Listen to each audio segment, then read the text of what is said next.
Cuadro Alas It's My Boy hindi nakapagtimpi pa at nagsalita na kung paano pinabagsak ng current unified world champion na Naoya Inoue ang dumayong former world champion na si Stephen Fulton ng Amerika noong July 25 sa Ariake Arena sa Tokyo, Japan.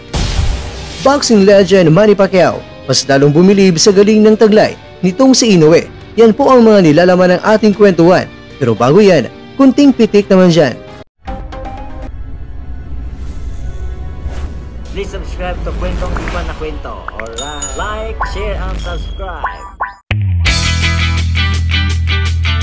Mga kakwento, kagabi mga kakwento ay may video talaga na ibinahagi ng Cuadro Alas It's My Boy pero sa ngayon ay deleted na. At sa video ito ay pinakita na ang gloves ni Fulton ay lumapat na sa lona pagkatapos ng unang bira ni Inoue sa kanya na nasa pool ang kanyang mukha.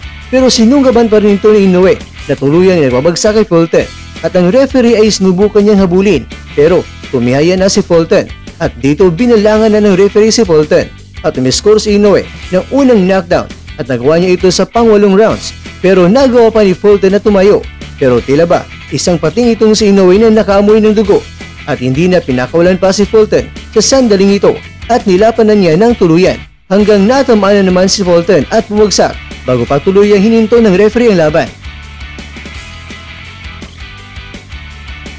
Mga kakwento, ito naman ang naging reaksyon ng Cuadro Alas It's My Boy. Inoue, sumayad ng gloves si Fulton sa lona. Sinundan mo pa. Ano sa tingin niyo mga boss? Hindi pwede yon?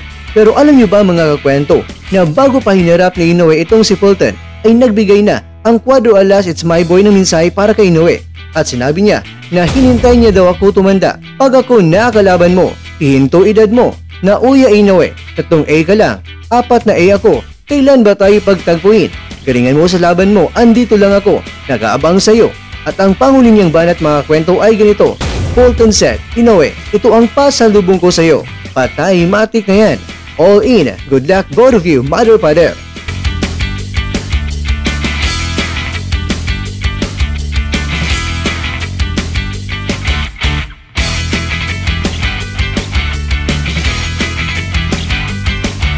Samantala, ang boxing legend naman na si Manny Pacquiao ay hindi na rin napigilan na magbigay ng kanyang reaksyon sa ipinakitang gilas ni Inoue sa kanyang pag-akyat ng mas malaking timbang at kampiyon pa kaagad ang kanyang nakaharap. Alam naman natin mga kakwento na ilang beses itong nagawa ng ating pambansang kamao sa kanyang buong karera. Ganun pa man ang sabi ni Pacman, itong si Inoue ay merong pambirang bilis at marami pang makapangyarihan o lakas sa likod ng kanyang mga suntok. Kaya ayon kay Pacquiao, itong si Inoue ay maituturing talaga na isang espesyal na mandirigma.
Mga kakwento, target na ng dalawang mga unified super bantamweight champions na sina Naoya Inoue at ang ating kaubayan na si Marlon Tapales dahil kasana kaagad ang bakbakan nila. Kaya bago pa man magtapos ang taong 2023, ang masasabi talaga natin sa ngayon ay may malaking tsansa na may bagong hihirangin na Laing Asiano ang maging undisputed super bantamweight world champion. Kaya naman, kayang panindigan ng ating kaubayan na si Tapales ang kanyang pagiging upset king o di kaya lalamun lang din siya ni Inoue na tila ba sumasayaw ng tugtog na aring king.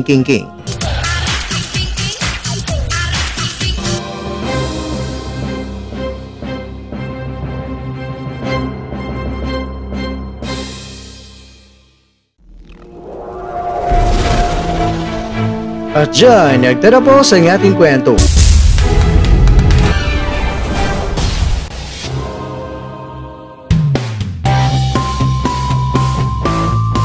Maraming salamat mga kakwento sa inyong panunod. Pero bago tayo magtatapos mga kakwento ay syempre, shoutout po muna tayo dyan sa ating mga kakwento. Kay kakwentong Cielito Alingasa, kay kakwentong Alan Servito, kay kakwentong Morby Parino, at ikaw kakwentong nanonood ngayon, shoutout sa iyo dyan. Bueno, hanggang dito lang po muna ang ating kwentuhan. At abangan nyo lang po ang ating susunod na video. At dito lang po yan sa isang channel na kung saan maaring ito'y mga kwentong di pa na kwento sa inyo.